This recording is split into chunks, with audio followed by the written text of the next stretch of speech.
बिस्मिल्लाहिर्रहमानिर्रहीम। प्रोग्राम 92@8 के साथ मैं हूं शाहिद रिंद। नाजरीन, आज जिन 3 अहम मौज़ूआत पर हम बात करेंगे उनमें एक पॉलिटिकल स्टोरी पाकिस्तान पीपल्स पार्टी के लेवल प्लेइंग फील्ड के बाद शिकवे और शिकायतें हैं किंग्स पार्टी की, उस पर हमारे साथ होंगे सरदार नबील गबोल, पाकिस्तान पीपल्स पार्टी के मरकजी रहनुमा। इसके अलावा दूसरी खबर जिस पर हम बात करेंगे वो होगी OIC का गैर मामूली इजलास, और जो इस्लामी और अरब ममालिक हैं वो जो फ़लस्तीन की सूरत हाल पर आज बैठ कर बातचीत कर रहे हैं। साबिक सफ़ीर शमशाद अहमद खान साहब हमारे साथ होंगे, जबकि आखिरी खबर होगी मईशत की, डॉक्टर शाहिद खाकान नजीब साहब होंगे। माशी सूरत हाल क्या है, IMF के चैलेंजेस क्या हैं। लेकिन आज 2 बुरी खबरें भी पाकिस्तान के लिए हैं, एक खेल के मैदान से और एक सियासत के मैदान से। खेल के मैदान से क्रिकेट के हवाले से पाकिस्तान जो है सेमीफाइनल में जगह नहीं बना सका। आज इंग्लैंड के खिलाफ जो आखिरी मैच था उसमें जो एक हदफ था जो पाकिस्तान ने हासिल करना था, जो बज़ाहिर नामुमकिन ही नजर आता था, और उसी तरह हुआ, और अब पाकिस्तान फाइनल 4 से बाहर हो चुका है। और मुमकिन तौर पर अगले चंद रोज में या कल तक पाकिस्तानी टीम जो है वो हिंदुस्तान से वापस पाकिस्तान के सफर का आगाज करेगी। वर्ल्ड कप में पाकिस्तान का सफर इस वर्ल्ड कप में इख्तिताम पजीर हुआ। दूसरी जो खबर सियासी मैदान से बुरी है, हर सियासी जमात में कुछ ऐसे लोग होते हैं जो बड़ी सुलझी हुई सियासत करते हैं, जो जिसे कहते हैं कि उनकी एक क्रेडिबिलिटी होती है। हर सियासी जमात से मेरी मुराद पाकिस्तान तहरीक इंसाफ, पाकिस्तान पीपल्स पार्टी, JUIF और MQM तक में जो बड़ी नपी तुली गुफ्तगू करते हैं, और अपनी क़यादत के सामने उनकी गुफ्तगू की अहमियत भी होती है। न सिर्फ वो अपनी क़यादत के सामने इख्तलाफ राय भी रखते हैं, बल्कि कलमा हक कहने की इस्तात भी रखते हैं। आज एक ऐसे ही सियासतदान ने तकरीबन 10 साल बाद, असद उमर को अगर हम कहें कि he was a good politician for PTI, आज उन्होंने सियासत छोड़ने का ऐलान किया। लेकिन जो उन्होंने ट्वीट किया वो बहुत अहमियत का हामिल है। असद उमर साहब कहते हैं कि जैसा कि मैं पहले भी अवामी सतह पर कह चुका हूं कि मैं रियासती इदारों के साथ तसादुम की पॉलिसी से मुत्तफिक नहीं हूं, और ऐसी पॉलिसी रियासती इदारों के साथ शदीद टकराव के बायस बनी जो मुल्क के मफाद में नहीं है। सबसे पहला सवाल ये उठता है कि असद उमर साहब जब आज सियासत छोड़ने का और PTI की बुनियादी रुकनियत छोड़ने का ऐलान करते हैं तो वो एक बार फिर इसी बात को दोहरा रहे हैं कि रियासती इदारों के साथ टकराव की पॉलिसी। तो अब सवाल ये उठता है कि पाकिस्तान तहरीक इंसाफ की जो क़यादत है, क्या वो अभी तक इस पॉलिसी को लेकर चल रही है? इस पर हमें सोचना होगा। लेकिन इस वक्त हमारे साथ पाकिस्तान पीपल्स पार्टी से सरदार नबील गबोल मौजूद हैं, और अगर मुझे याद है, अगर मैं गलत नहीं हूं, नबील गबोल साहब मुझे करेक्ट करेंगे, जिन दिनों में इमरान खान साहब उन्हें PTI में लेने की कोशिश कर रहे थे तो असद उमर साहब उनके मुखालिफ थे। नबील साहब, आज असद उमर साहब ने सियासत छोड़ने का ऐलान किया है, आप कैसे देखते हैं उनके इस फैसले को और असद उमर को एज पॉलिटिशियन? उसके बाद मैं जरा पीपल्स पार्टी के शिकवे शिकायतों पर आपसे बात करूं। बिल्कुल आपने सही याद दिलाया रिंद साहब। न सिर्फ असद उमर बल्कि असद उमर के साथ जितने आज जिन्होंने PTI छोड़ दी है और जो इस्तेकाम पार्टी में चले गए, कुछ घरों में बैठ गए, उन सब ने मेरी मुखालफत की थी। और इमरान खान ने बहुत कोशिश की कि मैं ज्वाइन करूं PTI, लेकिन मैंने यही कहा कि आपके पास जो लोग हैं, ये असद उमर टाइप, ये सब फार्मी अंडे हैं, इनको जो है अहमियत इमरान खान ने दी। ऐसे लोग, अली जैदी टाइप लोग जो UC चेयरमैनशिप हारे हैं, उनको वफाकी वजीर बनाया। तो फिर जाहिर है, फिर हम तो आपको पता है एक पॉलिटिकल फैमिली से हैं, मैं खुद 5 दफ़ा MNA MP इलेक्ट हुआ हूँ। ऐसे लोगों को तो मेरे से खतरा होगा असद उमर टाइप। लेकिन आज आप देख लें कि आज आपने ये न्यूज़ ब्रेक किया कि उन्होंने सियासत ही छोड़ दी है। तो ये जो फार्मी अंडे हैं ना, ये चंद वक्त के लिए होते हैं, इनको सियासत का पता ही नहीं होता है। मैंने पहले ही इमरान खान को कहा था कि तुम्हें 2 लोग डबोएंगे, और उस वक्त मैंने जो बात कही थी उससे, नहीं, असद उमर जो है वो जीनियस है, इकोनॉमी का उसको पता है, वो एक जीनियस है, वो मेरी पार्टी में। मैंने कहा जीनियस है, लेकिन as an economist he is not a politician. और एक इकोनॉमिस्ट को हुकूमत चलाना है तो he must be a politician. उसकी रीजन ये कि जब आपको लोगों का नफ्स का पता होगा, जब आपको लोगों के दर्द का पता होगा, जब। लेकिन नबील साहब ये भी तो मान लें कि असद उमर ने मुखालफत करके आपको बचा लिया, वरना हो सकता है आज आप भी ज़ेरे इताब होते, या फिर जो है ना इस्तेकाम पार्टी में होते, या फिर कोई ट्वीट करने की मजबूरी में होते। तो आपको थैंक यू तो कहना बनता है आज असद उमर को। मुझे असद उमर को मैं थैंक यू भी कहूंगा, और मैं उनके साथ उनके गम में बराबर का शरीक भी हूं कि उन्होंने, मुझे पता है किस मजबूरी के तहत जो है वो PTI छोड़ी और सियासत छोड़ा है। तो मुझे उसके साथ न सिर्फ बल्कि मैं दिल में बातें नहीं रखता हूँ। मुझे उनके लिए दुख जरूर है कि उनको छोड़ना पड़ा, और आज अल्लाह का शुक्र है मैं एक्टिव पॉलिटिक्स में हूँ और पूरी तैयारी है जनरल इलेक्शन। नबील गबोल साहब, एक चीज आप फवाद चौधरी या जितने अली जैदी।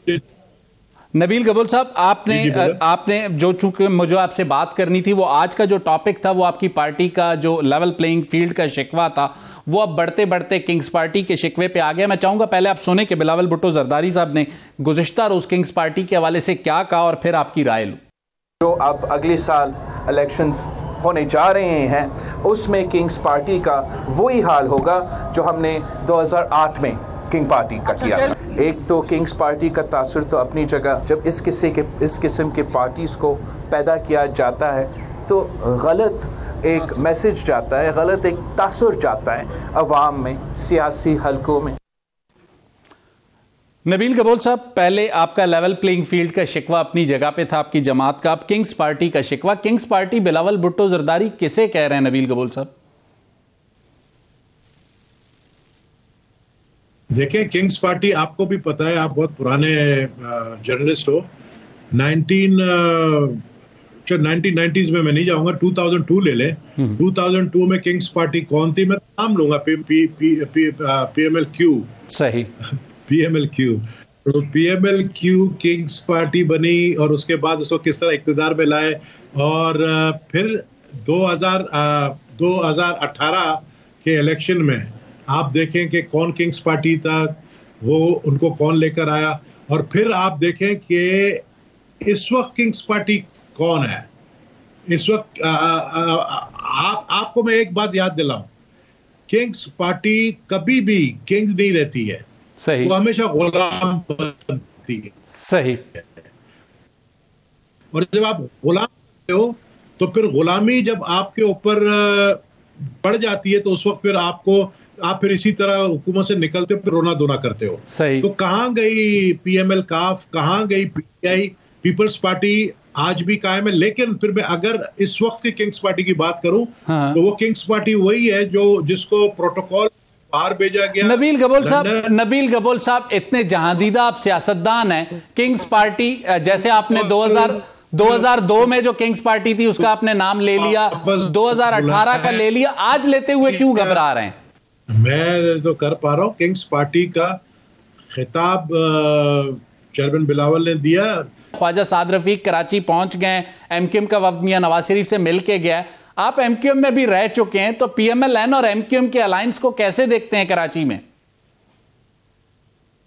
मेरी बात समझे आप, PML नून का सिंध में कोई वोट बैंक नहीं है, और MQM का पंजाब में वोट नहीं है। सही। तो इनका कैसे इत्तेहाद हुआ? सही। इनके इत्तेहाद से फायदा किसको पड़ रहा है? ये एक दूसरे के पार्टियों का एक दूसरे के सूबे में वोट बैंक ही नहीं है, तो फायदा किसको मिल रहा है? सही। तो ये एक मजाक है। हमें पता है कि उनको जो है डब्बे में डाल के, अंडों को नहीं, जब डब्बे में डालते हैं और फिर उनको मिक्स करके लेकर जाते हैं, ये फार्मी अंडे है सारे, और इनको बाद में फिर कहा जाए कि इनको एक्सेप्ट करें। हम देखें, सिंध के अंदर मुस्लिम लीग नून ने हमें छेड़ा है, हमें तंग करने की कोशिश की है, और मुस्लिम लीग नून को यही कहूंगा कि आप कुछ भी कर लें, आप GDA से इत्तेहाद कर ले, आप MQM से इत्तेहाद कर ले, आप पीपल्स पार्टी को सिंध में हुकूमत बनाने से नहीं रोक पाएंगे, क्योंकि अवाम हमारे साथ। और अगर रोकने की किसी कोशिश की, 1997 वाले अगर हालात इन्होंने दोबारा लेकर आए, तो फिर सिंध के लोग एक्सेप्ट नहीं करेंगे, सिंध नहीं मानेगा।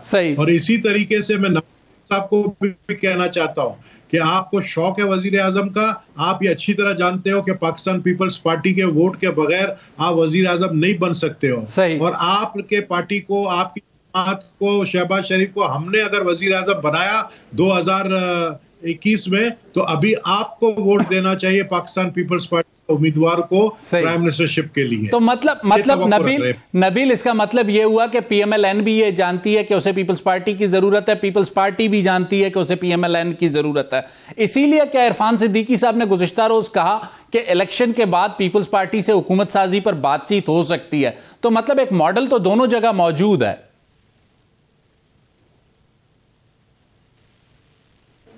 बिल्कुल बातचीत हो सकती है। हम बातचीत के लिए तैयार रहे, हम बातचीत कर भी रहे हैं।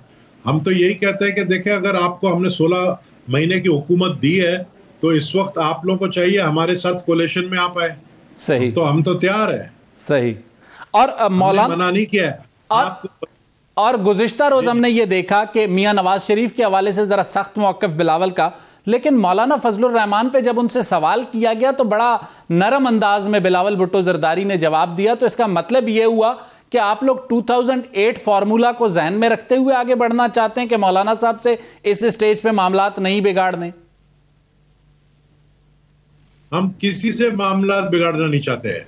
हमें मौलाना के भी जमात से वोट चाहिए, हमें नून से भी वोट चाहिए, हमें एमक्यूएम से भी वोट चाहिए। हम किसी से मामला खराब नहीं करना चाहते, लेकिन जैसा मैंने पहले कहा कि ये लोग खुद मामला खराब कर रहे हैं। और हमने जो है इसकी शिकायत फजल रहमान को इसलिए की है क्योंकि पीडीएम के वो सरबराह थे और ये पीडीएम की जमात, और अगर पीडीएम के जमात के लोग जो है इलेक्शन लड़े, अपना 16 महीने की कारकर्दगी बताएं और उसके बाद नबील गबोल पाकिस्तान पीपल्स पार्टी पीडीएम का हिस्सा नहीं थी और पाकिस्तान पीपल्स पार्टी अलग हो गई थी पीडीएम से, तो मौलाना साहब क्यों एंटरटेन करें आपकी ख्वाहिश को? मौलाना फजल रहमान पीडीएम के सरबराह थे, ठीक है जी। हमने, आपको पता है, कौमी असेंबली के अंदर हमने वोट दिया है शहबाज शरीफ को। हम हुकूमती अलायंस थे, हमने पीडीएम बिल्कुल छोड़ा, लेकिन हमने फिर हुकूमत बनाने में साथ दिया। सही। तो हम हुकूमत में फिर साथ थे। ये जो महंगाई या जो ये सारी चीजें इस वक्त, डॉलर की प्राइस, इस वक्त जो हालात है, मुल्क के माशी हालात है, उसके जिम्मेदार पाकिस्तान पीपल्स पार्टी नहीं है, उसका जिम्मेदार मुस्लिम लीग नून है। 16 महीने आप उनके इत्तेहादी थे नबील गबोल साहब, कैसे आप कह रहे हैं कि आप जिम्मेदार नहीं हैं? वजारत सेहत आपके पास थी, बेनजीर इनकम सपोर्ट प्रोग्राम आपके पास था, वजारत खारजा आपके पास था, उसके बाद आप कह रहे हैं कि आप जिम्मेदार नहीं हैं।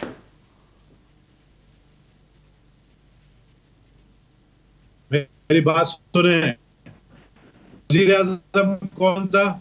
वही पॉलिसी बनाई। आप बताएं, ये पावर का बिजली का लोड शेडिंग है, वो मुस्लिम लीग नून था। बिलावल भुट्टो जरदारी साहब और आसिफ अली जरदारी साहब ये क्रेडिट लेते हैं कि 16 महीने की हुकूमत में शहबाज शरीफ को वजीर आजम उन्होंने बनाया।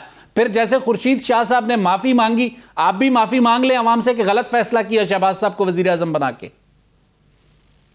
मैं माफी अवाम से मांगूंगा अपने वक्त पे जब इलेक्शन कैंपेन चला होगा, लेकिन मैं अभी से इतना कहूंगा कि हमें इनको सपोर्ट नहीं करना चाहिए था। और जब इमरान खान को हमने हटाया, इन्होंने नहीं हटाया, मुस्लिम लीग नून ने नहीं हटाया, ये पाकिस्तान पीपल्स से हटाया, ये जरदारी साहब की पॉलिसी ने हटाया। हमने इमरान खान को हटाया, तो उस वक्त इलेक्शन में हमें जाना चाहिए था। ये मैं जरूर कहूंगा कि जल्दबाजी का फैसला था कि हमें हुकूमत बनानी पड़ी, लेकिन अगर उस वक्त हम इलेक्शन पे जाते तो फिर सिचुएशन कुछ और होता। नबील गबोल, मुझे आज क्यों ऐसा लग रहा है कि वो उनकी और बिलावल भुट्टो जरदारी की जो पिच है वो जरा डिफरेंट है। बिलावल साहब कल कह चुके हैं कि मुल्क की जरूरत में शहबाज शरीफ साहब को वजीर आजम बनाया था, जमहूरियत के लिए बनाया था। देखिए, बाद में तो बनाना पड़ा ना, लेकिन शुरू में हमारी यही एक पॉलिसी थी कि हमने बल्कि ये कहा था, पाकिस्तान पीपल्स पार्टी ने यही कहा था कि इलेक्शन में जाना चाहिए। लेकिन जब पीडीएम ने किया तो हमने फिर सपोर्ट किया। सही। और फिर अच्छा नबील, आप चूंकि सिर्फ कराची नहीं, बलूचिस्तान की पॉलिटिक्स को भी कुर्बत भी रखते हैं, दोस्तियां भी रखते हैं, रिश्तेदारियां भी रखते हैं। आज से 16 महीने पहले आसिफ अली जरदारी साहब एक आवाज लगाते हैं, बलूचिस्तान के बाप के इलेक्टेबल्स हों, सरदार अख्तर मेंगल हों, सब दौड़े चले आते हैं, उनके कहने पे इमरान खान साहब को अदम एतमाद में निकाल देते हैं। लेकिन आज जब इलेक्शन की बात होती है तो पाकिस्तान पीपल्स पार्टी को ज्वाइन करने से वो इलेक्टेबल्स कतराते हैं। सरदार अख्तर मेंगल भी कहते हैं कि अदम एतमाद जनरल बाजवा के कहने पे लाई थी। तो वो रवादारी, वो ताल्लुक कहां जाता है जो माजी में हमने देखा 16 महीने पहले, जिसकी बुनियाद पे जरदारी साहब ने गवर्नमेंट गिराई? मैं आपको एक बात बताऊं, आप भी एक बलोच हो और मुझे बलूचिस्तान के सारे सरदार मेरे दोस्त हैं, मैं नाराज नहीं करना चाहता हूं, लेकिन वो हवा का रुख देख के चलते हैं। जो बलूचिस्तान के इलेक्टेबल्स हैं, वो हवा का रुख देख के चलते हैं। हवा का रुख पीपल्स पार्टी की तरफ उन्होंने देखा, उन्होंने कुछ लोगों ने ज्वाइन किया, जैसे कि हमारे खान जमाली एमएनए थे और काफी लोगों ने ज्वाइन किया। लेकिन फिर हवा का रुख तब्दील किया गया लाहौर की तरफ। सही। जब हवा का रुख लाड़काना से लाहौर की तरफ जब तब्दील किया गया तो फिर बलूचिस्तान के सरदारों ने समझा अब लाहौर की तरफ मुड़ कर दो। तो अब नवाज शरीफ साहब जा रहे हैं बलूचिस्तान, क्वेटा, बाप से मिलने, बलूचिस्तान अवामी पार्टी के सरबराह से और दीगर जितने भी लोग हैं उनसे मिलने जा रहे हैं। देखिए बाप कौन है, बाप का मतलब बाप के ऊपर भी एक बाप है सही। और हमेशा इस बाप बलूचिस्तान अवामी पार्टी जो है उसके ऊपर भी एक बाप था, तो जो बाप बोलेगा वही करेगा। तो फिर नबील गबूल साहब ये मान लेना कि 16 महीने पहले आसिफ अली जरदारी साहब ने हुकूमत नहीं गिराई थी, उनके बुलाने पे खालिद मक्सी साहब और अख्तर मेंगल साहब नहीं आए थे। नहीं बिल्कुल उनके देखिए आसिफ अली जरदारी साहब का जितने बलूच सरदार है उनसे बहुत पुराना ताल्लुक है। मक्सी बरादरान की आप बात तो देखो, दो मक्सी बरादरान जो है नादिर मक्सी और आमिर मक्सी और पाकिस्तान पीपल्स पार्टी का हिस्सा है, एक MNA एक MP है। बिल्कुल दो भाई जो है मक्सी और दूसरा जो है खालिद मक्सी वो बलूचिस्तान के MNA MP है। बिल्कुल, तो फिर उनसे हमारे ताल्लुकात है। तो मैं समझता हूँ वो अभी भी हमें उम्मीद है कि हमें वोट देंगे। बिलावल भुट्टो जरदारी को प्राइम मिनिस्टरशिप के लिए हमें बिलावल उसके लिए नबील गबोल रोल प्ले करेंगे, नादिर मक्सी रोल प्ले करेंगे, आमिर, क्योंकि खालिद मक्सी ने इलेक्टेबल्स की पॉलिटिक्स के साथ PMLN जाने का फैसला नहीं किया, उन्होंने बाप की सदारत होल्ड की है। इसका मतलब यह है कि उनसे आप दोबारा भी बात कर सकते हैं, ऑप्शंस आर ओपन। मैं तो रोजाना बात करता हूं बाप के सरबराह से, और लेकिन अपना इन्फ्लुएंस यूज करते हुए नजर नहीं आ रहे। वो जब मेरी पार्टी अगर ये मुझे एक देगी मैंडेट तो मैं क्वेटा जाने के लिए तैयार हूं। वैसे हम क्वेटा जा रहे 30 को। अच्छा, 30 नवंबर को यह बहुत बड़ा एक फैसला है, आप यौम तासीस का जलसा क्वेटा ले गए, पहले लाहौर में करने का इरादा था। क्या पाकिस्तान पीपल्स पार्टी बलूचिस्तान में कोई असर रसूख इतना बना पाएगी? और एक ऐसे टाइम पे जब आपने ये ऐलान किया तो एक मुंतखब जो MPA थे गुज़िश्ता गवर्नमेंट के, सलीम खोसो, आज उन्होंने आपकी पार्टी छोड़ने का ऐलान कर दिया। उन्होंने कहा जी मजीद फैसला आने वाले दिनों में करेंगे। देखिए आप ठहरे कुछ दिन, 15 दिन ठहरे, और 15 दिन में हवा का रुख फिर दोबारा लाहौर से लाड़काना की तरफ हो जाएगा। फिर ये जितने बलूचिस्तान के पॉलिटिशियन है ये हमारे पास बिलावल हाउस आएंगे। आप ये 15 दिन छोड़ दें। नबील गबोल, 15 दिन बाद मैं आपसे दोबारा राब्ता करूंगा और आपका ये जुमला संभाल के रखूंगा। नाजरीन, नबील गबोल साहब ने खबर दी है कि 15 दिन बाद हवाओं का रुख दोबारा लाहौर से लाड़काना तक आएगा। लेते हैं एक छोटी सी ब्रेक के बाद आएंगे तो बात करेंगे गजा की सूरत हाल पर और OIC के गैर मामूली इजलास पर। लेते हैं एक छोटी सी ब्रेक।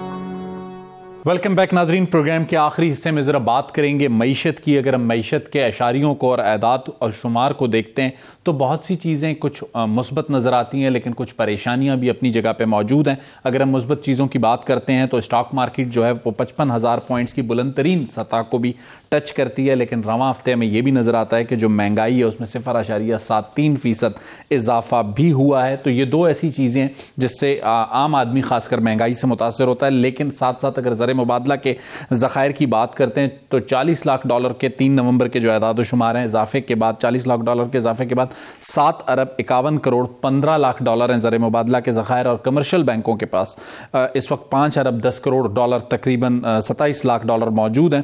तो अगर इस तरह इनको मिलाकर देखते हैं तो ये तकरीबन ज़खायर जो है 12 अरब 61 करोड़ के करीब बनते हैं।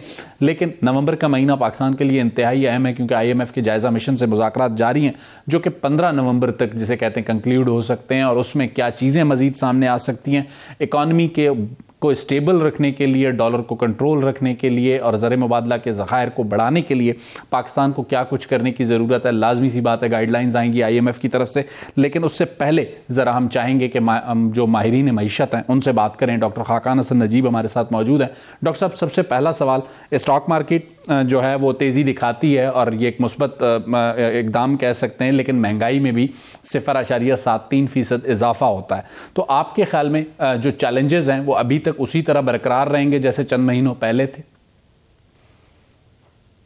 शाहिद साहब, आपने बहुत अच्छा जायजा इंट्रोडक्शन में रखा सामने। तो देखिए कि स्टॉक मार्केट क्यों बढ़ रही है, let's start with that, right. एक तो ये है कि हमारे जो PIBs हैं गवर्नमेंट के, उनका जो रेट है वो कम हो रहा है सेकेंडरी मार्केट में। तो ऐसा लग रहा है कि आने वाले दिनों में जो महीने हैं, जो as we end the fiscal year 24, तो जो पॉलिसी रेट है वो कम होने की तरफ जाएगा। ये एक बहुत बड़ा आंसर होता है कि स्टॉक मार्केट पॉजिटिवली रिएक्ट कर रही हो।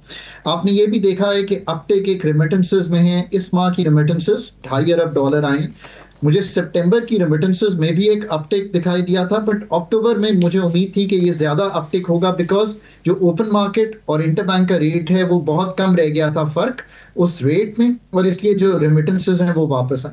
तीसरी बात यह है कि प्रॉफिटेबिलिटी ऑफ कंपनीज जो है, बावजूद इसके कि आपने सही फरमाया, हमने एक induced slow down in growth रखा हुआ है। अगर आप 22% का पॉलिसी रेट या टाइट मॉनेटरी पॉलिसी और एक टाइट फिजिकल पॉलिसी, और इस पर मैं भी आता हूं कि इससे मेरा क्या मतलब है। टाइट मॉनेटरी तो आपको पता है कि 22% का रेट है, सो एक दुनिया भर में भी कसाद बाजारी का माहौल है, सो हम इंड्यूस्ड स्लो डाउन कर रहे हैं। बावजूद इसके fertilizer companies, banks, petroleum companies, इनके हिस्से बहुत चीप हो गए थे compare to the kind of profitability they were showing. हमारा जो प्राइस टू अर्निंग्स रेशियो है वो अभी भी 4 के करीब है, नीचे 3 पे चला गया था जब मार्केट नीचे थी। ये हमारा एवरेज 8 करता है। सो इस वजह से आपने देखा कि स्टॉक मार्केट को तकवीयत मिली और लोगों ने सस्ती चीज खरीदी। फिर थोड़ी सी एग्रीकल्चर में एक रमक सी दिखाई दे रही है। कॉटन माशाल्लाह अच्छी आ रही है, वीट माशाल्लाह अच्छी आ रही है, राइस क्रॉप माशाल्लाह अच्छी आ रही है। सो ये एक साइंस है। थोड़ा सा बिल्कुल हल्का सा अपटिक है लार्ज स्केल मैन्युफैक्चरिंग में, एक नेगेटिव जा रही थी जुलाई में, थोड़ा सा अगस्त में थोड़ा ज्यादा अपटिक आया है, सो दैट्स आल्सो पॉजिटिव। ये तो है इस वक्त ओवरऑल तनाजुर। जहां तक इन्फ्लेशन का ताल्लुक है, I still think it's very much on the higher side. आपने अच्छा किया कि आपने बड़े एक रीसेंट एसपीआई का जिक्र किया। 16 सितंबर तक ये नेगेटिव वीक ऑन वीक चल रहा था और उसके बाद भी नेगेटिव चलता रहा। 16 ये सितंबर में एक हायर हुआ था, अब 0.7 वीक ऑन वीक बढ़ा है और वही I think 29 point something year on year बढ़ा है। इसके अलावा सीपीआई 27 पे भी लोगों के लिए तो हाई है, बट ये उम्मीद रखें कि कीमतों के बढ़ने की शरह, आई थिंक एनर्जी प्राइसेस का पास थ्रू हो गया, पेट्रोलियम प्रोडक्ट्स का पास थ्रू हो गया। दुनिया भर में कीमत जो है ऊपर गई थी, नीचे आ गई है पेट्रोलियम प्रोडक्ट्स की। बावजूद इसके शायद साहब के एक कॉन्फ्लिक्ट है और ख्याल ये था कि ये अगर कहीं स्प्रेड ना कर जाए, but markets internationally globally treat कर रही हैं इसको कि ये नहीं स्प्रेड करेगा। जो इस वक्त 0.7% वीक ऑन वीक बढ़ा है, इसमें अगर मैं गौर से जायजा लूंगा तो प्रॉब्लम आ रही है पेरिशेबल आइटम्स पे। पेरिशेबल आइटम्स की कीमतें जो है वो बहुत बड़ी हैं, इसमें टमाटर भी है, आई थिंक प्याज भी है, आलू भी है। लेट्स होप कि नई फसल के आने से ये भी संभल जाए। So I think the peak of rise in prices is over, but अभी भी बहुत बड़ा हुआ है। आने वाले दिनों में आपको कम इसलिए भी दिखाई देगा कि एक बेस इफेक्ट लास्ट ईयर का भी किक इन कर जाएगा। अब खाकान साहब एक चीज आप ऐड करना चाह रहे थे, आप ऐड कर लें तो मैं एक सवाल आपके सामने रखना चाह रहा था। जी, मैं सिर्फ ये कह रहा हूं कि आपने ये भी बहुत सही बात की है। आईएमएफ से कोई राह फरार नहीं है। आईएमएफ का पहला रिव्यू कंप्लीट कराना लाजिम व मलजूम है और हम बात कर सकते हैं अगर आप चाहेंगे डिटेल। इससे आगे आईएमएफ पे बात करूंगा। आपने जो 0.7% की बात की महंगाई की, मैंने आपके सामने ये पॉइंट रखा था और पिछले कई महीनों से जब से आपसे मईशत पे बात होती है तो आप कई महीनों से मुसलसल ये बात करते आ रहे थे कि जो महंगाई है वो कुछ अरसे तक रहेगी और हमें इसको बर्दाश्त करना होगा। लाजमी सी बात है, जो चीज़ें हम आईएमएफ के साथ कमिट कर चुके हैं, माजी में की वो पूरी नहीं की, उसके नताइज हमें भुगतने होंगे।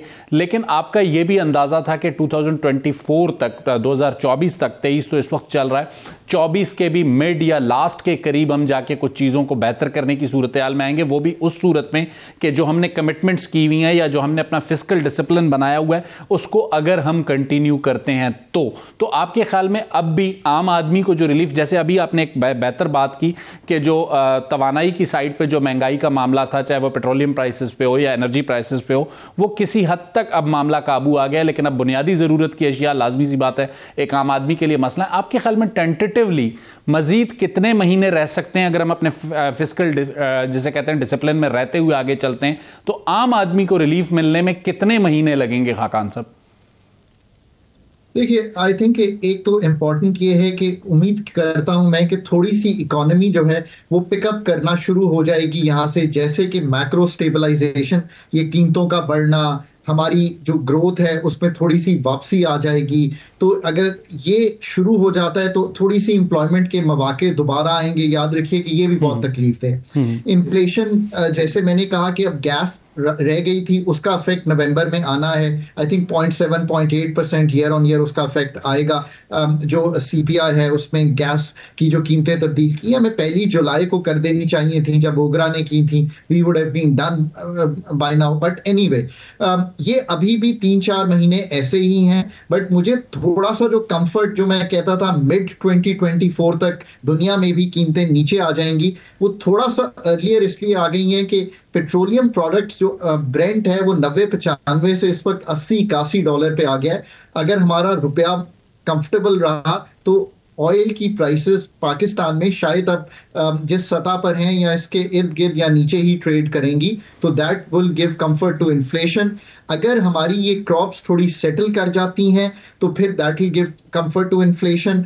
नंबर 3, अगर हमारा IMF का रिव्यू हो जाता है और डॉलर आना शुरू हो जाते हैं, कौन से डॉलर? कमर्शियल फंडिंग है, बायलैटरल फंडिंग है, हमारी जनीवा की फंडिंग है, हमारी ये जो इस वक्त IMF के साथ $710 मिलियन हैं, ये सारे अगर पैसे आएंगे तो आप अपनी इंपोर्ट का जो क्लॉगिंग है उसको अनक्लॉग करेंगे। मैं कल ही सुन रहा था कि फार्मास्यूटिकल में किसी चीज की थोड़ी सी कमी दिखाई दे रही थी। जैसे ही वो होता है कीमतें बढ़ जाती।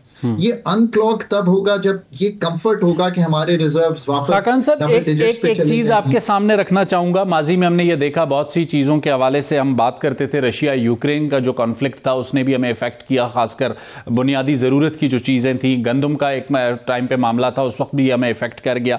इस वक्त एक और कॉन्फ्लिक्ट भी दुनिया में नजर आता है और वो कॉन्फ्लिक्ट लाजमी सी बात है फलस्तीन की सूरत में, गाजा की सूरत में। आज उस पर एक बहुत गैर मामूली इजलास भी हो रहा है।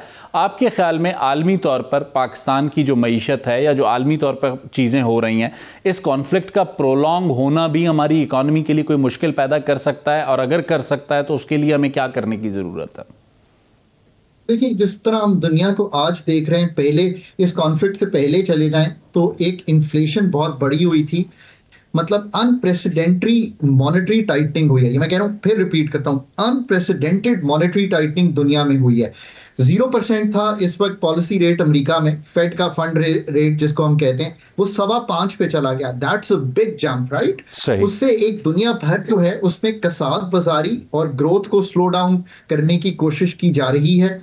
इससे पाकिस्तान की एक्सपोर्ट्स पहले ही हर्ट हो रही थी। अब आप आ जाइए कि जब ये कॉन्फ्लिक्ट हुआ तो obviously there is uncertainty in the markets. But मैं फिर कहता हूं कि अल्लाह करे कि OIC का अच्छा रेजोल्यूशन आए, अल्लाह करे कि थोड़ी सी सैंक्टिटी और लोगों को ये समझ आए कि ये गलत अगर चले गए हैं, और जो पावर्स टू बी हैं, यूरोप, अमेरिका, इजराइल, ये सब मिलकर they have a different stance. पर मार्केट्स ने समहाउ इसको एक ऐसा कॉन्फ्लिक्ट ट्रीट किया है कि ये कन्फाइंड टू द रीजन है, और इससे ऑयल मेनली की डिसरप्शन नहीं हुई। ये दुनिया के लोगों के लिए अच्छा है। बट जो याद रखिए कि दुनिया जो वापस जाएगी उसको अभी 2024 का एंड हो जाएगा जब इन्फ्लेशन वापस 2-3% के बैंड में आती है। अच्छा खाकन साहब, एक और चीज जो मेरे सामने थी, स्टेट बैंक ऑफ पाकिस्तान के जिसे कहते हैं 31 अक्टूबर तक के जो नंबर्स हैं, उसमें जो सबसे एक अच्छी चीज मुझे नजर आती है कि जो तरसीलात ज़र